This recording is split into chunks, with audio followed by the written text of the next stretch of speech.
Ito ay ang pelikulang Heist noong 2015. Shoutout po muna kay Michael Madrigal, sa Mars Channel, at MVI Sales. At sa lahat ng viewers maraming salamat po sa inyong suporta. Isang lalaki ang ginugulpi ni Derek dahil nagnakaw ito ng pera mula sa kanilang amo. Kasama ding dinukot ang girlfriend nito. Dumating ang boss nilang si Francis Silva o mas kilala bilang The Pope. Mahigpit ang patakaran niya pagdating sa pagnanakaw. Maliit o malaki man ay hindi niya pinapalagpas. Binigyan niya ng 10 segundo ang dalawa para umamin. Sa takot ay napilitang magsalita ang lalaki. Sa kabila ng pag-amin ay pinatay pa din nila ang dalawa. Si Pope ay mayamang negosyante na nagpapatakbo ng malaking kasino, na ang pangalan ay The Swan.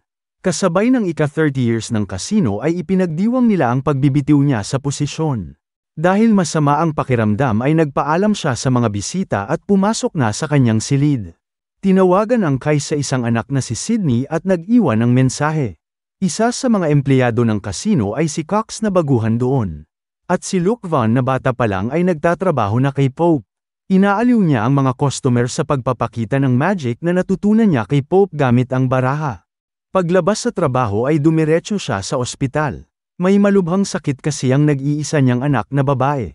Sa liit ng kita na naibibigay niya sa asawang si Julie ay malabo na mabayaran nila ang patong-patong na bill.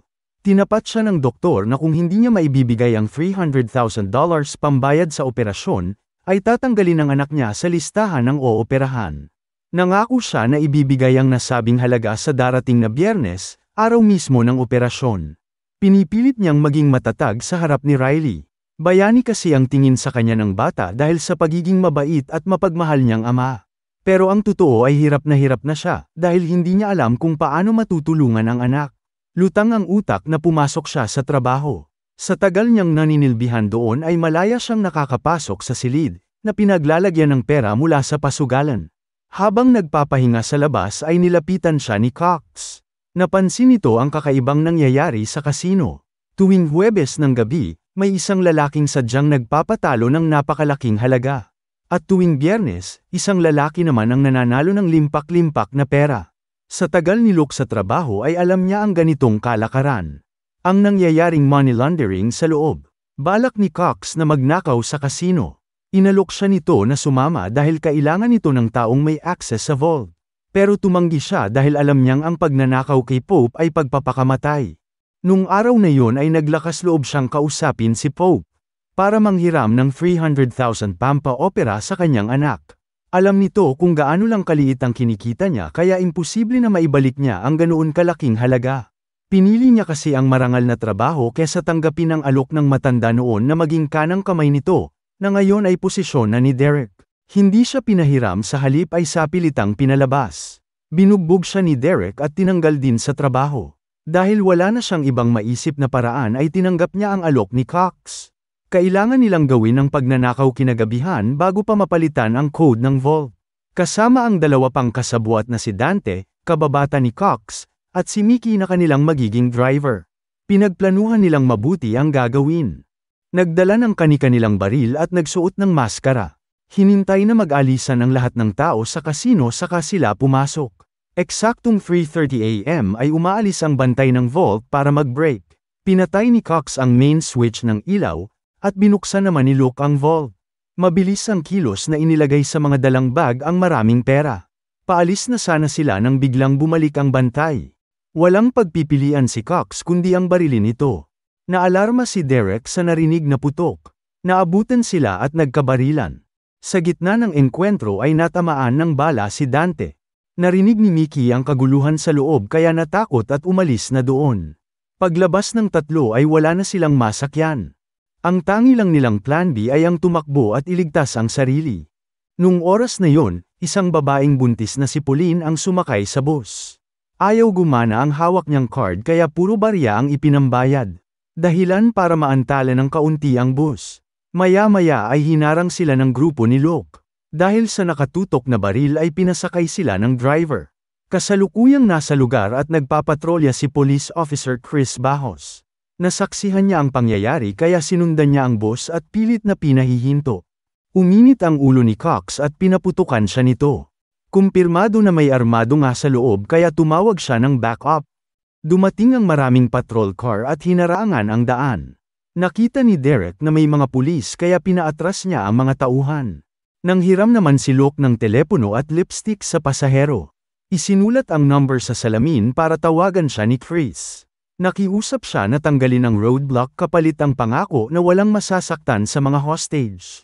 Dahil sa nakitang sensiridad ay pinaniwalaan siya nito. Tumawag ito sa boss niyang si Captain Michaels para ipaalis ang harang.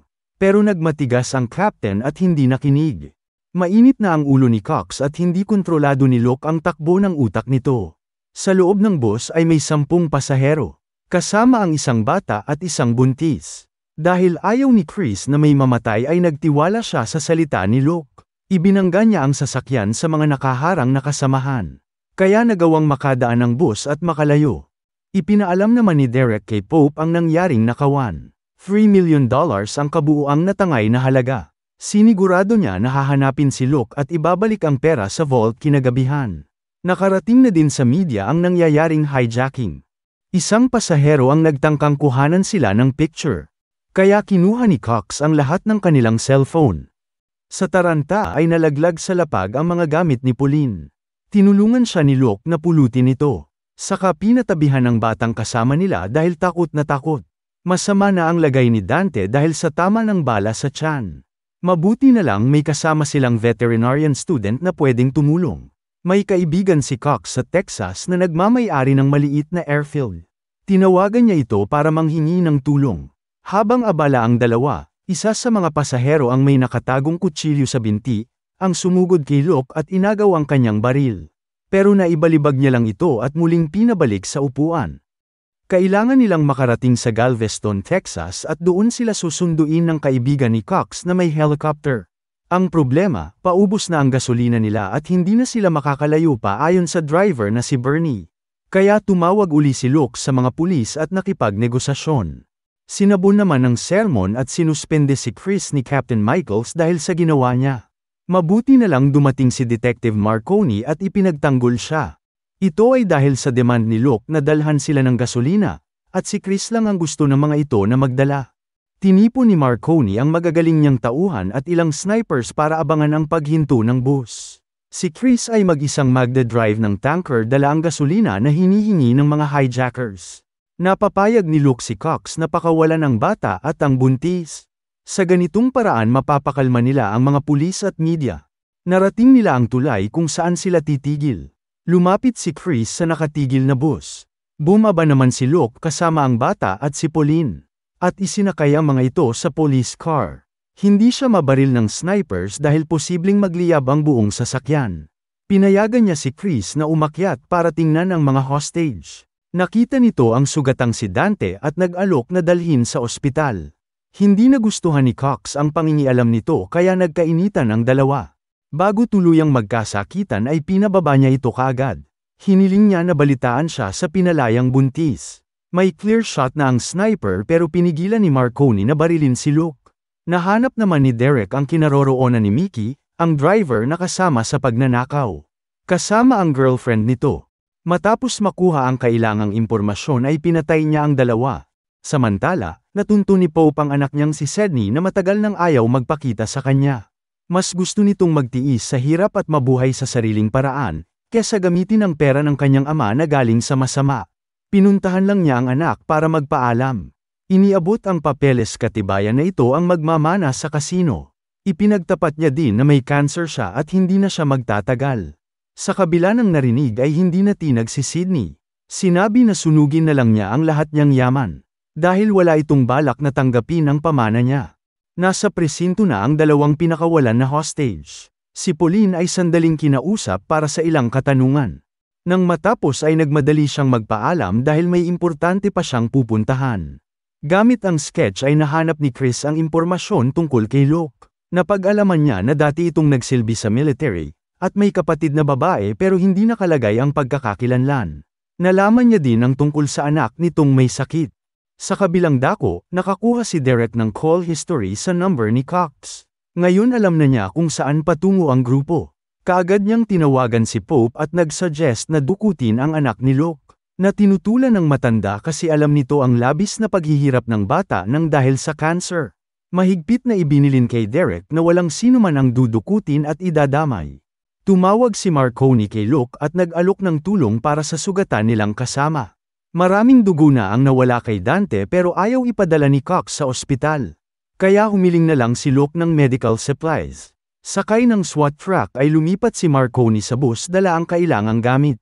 Ngunit pagkatapos maturukan ng gamot ay namatay si Dante. Kasabay nito ay tumawag si Pope kay Marconi para kausapin si Luke. Ngayon ay naging malinaw sa kanya na si Marconi ay tauhan din ni Pope. Inalok siya ng matanda na patayin ng mga kasamahan, ibigay kay Marconi ang pera at siya ay hahayaan na makalayo dala ang sapat na halagang kailangan niya. Pero kilala niya si Pope at ang batas nito pagdating sa pagnanakaw. Kaya hindi siya nagtiwala. Binugbog ni Cox si Marconi pero hindi hinayaan ni Luke na mapatay niya ito. Dahil tutugisin sila ng buong bansa kapag pumatay sila ng pulis. Inihagis na lang nila ito palabas ng sasakyan. Sa nangyari ay iniutos ni Marconi na atakihin ang bus. Ilang beses silang hinagisan ng tear gas. Hindi na makita ng driver ang daan. Ilang SWAT ang umakyat sa bubong. Na pinagbabaril ni Cox kaya isa-isang nagsilaglag. May dalawang nakapasok pero kaagad nilang naitapon palabas. Isang SWAT ang nakalapit at binaril ang gulong ng bus. Dahilan para mawalan sila ng kontrol. Humampas sa malaking poste, at tuluyang huminto. Ligtas naman ang lahat ng nasa loob. Tinakpan nila ng pintura ang bawat bintana. Sa dami ng pulis na nakapalibot ay wala na silang kawala. Sinadya ni Marconi na mag-live broadcast para magpasikat sa media. Tinutukan ni Cox ng baril sa ulo si Bernie, at pinaalis ang lahat ng pulis. Pero hindi siya inintindi, sa halip ay tumuloy ang mga ito sa paglapit sa bus. Sa isang iglap, isang ulo ang sumabog sa loob ng sasakyan na nasaksihan ng lahat. Napilitang umatras ang mga pulis. Nanghingi ng paumanhin ng media sa mga taong nakapanood. Pero hindi si Bernie ang namatay kundi si Cox, na naunahang barilin ni Luke. May tumawag uli sa hawak niyang telepono. Galing ito sa kanyang anak na si Riley. Pinuntahan ni Chris ang bata para ipakausap sa kanya. Hindi niya mapigilan ang umiyak lalo na nang sabihin uli nito na isa siyang tunay na bayani. Sinabi niya kung gaano niya kamahal ang anak. Kung matatanggal ko lahat ng sakit mo, at sa akin na lang. Gagawin ko, alam mo ba yan? Alam ko yun, Dad. Mahal din kita. Muli ay kinumbinsi siya ni Chris na sumuko. Dahil kahit anong gawin niya, hindi na aabot sa oras ang perang hawak niya para sa operasyon ng bata. Sa narinig na usapan ay naawa sa kanya ang driver, at ang lahat ng pasaherong kasama. May naisip na plano si Bernie para tulungan siyang makaalis doon. Kinausap niya uli si Marconi. Kapalit ng pagpapaayos ng gulong ng bus, ay nakipagkasundo siya na palalayain ang mga hostage at magtitira lang ng isa. Pumayag ito at nagpapunta kaagad ng mekaniko. Pagkatapos maayos ang gulong ay isa-isa ng pinababa ang mga hostage at inilipat sa sasakyan ng pulis. Muli ay umalis ang bus na sinundan naman ng grupo ni Marconi. Hindi pa masyadong nakakalayo ay hinarang nila ito. Ngunit nagulat sila nang makitang wala ng tao sa bus maliban kay Bernie. Dahil si Luke ay bumaba din kasabay ng ibang hostage. Suot ang jacket ng pulis at sumakay sa isang patrol car. Papunta siya ngayon sa kaibigan ni Cox na si Jono. Narating niya ang lugar pero napansin niyang napakatahimik. Nakita niya si Jono na wala ng buhay. Mula sa likuran ay narinig niyang nagsalita si Derek. Wala siyang nagawa kundi bitawan ang hawak na baril. Sumunod na eksena ay nakagapos siya sa loob ng bus habang binubuhusan ng gasolina. Naroon din si Marconi na paalis na sana nung mga oras na yun pero pinatay ito ni Pope. Nagtanong siya ng oras sabay tumawa na ipinagtaka ng dalawa. Ipinaalala niya ang trick na si Pope mismo ang nagturo sa kanya. Kadalasan nakatuon ang lahat sa kamay na may hawak na baraha, at hindi napapansin ang kabilang kamay na siyang gumagawa ng magic. Ganitong paraan ang ginamit niya para maisalba ang operasyon ng kanyang anak. Nang tingnan ang bag na dala niya ay laruan at hindi pera ang laman nito. Dahil ang hostage na si Pauline ay kapatid ni Luke. Nagpanggap siyang buntis at sumakay ng bus. Inantala ang pag-alis nito para makasakay doon ang grupo ni Luke. Nang matapon ang laman ng kanyang bag ay nagkaroon ng pagkakataon si Luke na mailagay doon ang pera. At una siyang pinababa sa bus dala ang sapat na halagang kailangan nila. Kaya nabayaran niya sa tamang oras ang operasyon ni Riley. Nakita siya ni Chris pero hindi siya pinakialaman. Ngayon ay handa na si Luke anuman ang sapitin niya dahil nailigtas niya na ang kanyang anak. Balak ni Derek na pagkatapos siyang patayin ay isusunod nito si Riley. Sa mga narinig ay nakita ni Pope ang sarili niya kay Derek. Nang aktong sisindihan na siya ay bigla itong pinagbabaril ni Pope. Nilapitan siya at tinanggal sa pagkakagapos. Nagtataka kung bakit siya iniligtas ng matanda. Nakita kasi nito ang pagiging mabuti niyang ama. Naalala ni Pope ang mga pangaral ng kanyang namayapang ina. Napiliin niyang mabuhay sa tama. Hindi niya yun nagawa sa buhay niya pero pwede niyang pigilan na hindi na maulit pa sa iba. Nakita niyang magiging kagaya niya si Derek kaya pinatay niya ito. Ibinigay niya kay Luke ang susi ng kanyang kotse at siya ay nagpaiwan para hintayin ang pagdating ng mga pulis. Nakatanggap naman ng tawag si Luke mula kay Chris. Ibinalita na lahat ng hostage ay iisa ang testimonya sa pulis. Na dalawa lang ang hijacker sa bus at hindi tatlo. Nangangahulugan na absuelto siya sa kaso. Ipinaalam din sa kanya na sa mga oras na yun ay inooperahan na si Riley. Napaluha siya sa napakagandang balita at nagmamadali na umalis papunta sa ospital. Huwag niyo po sanang kalimutan na mag-like at mag-subscribe sa aking channel. Maraming salamat po sa inyong suporta.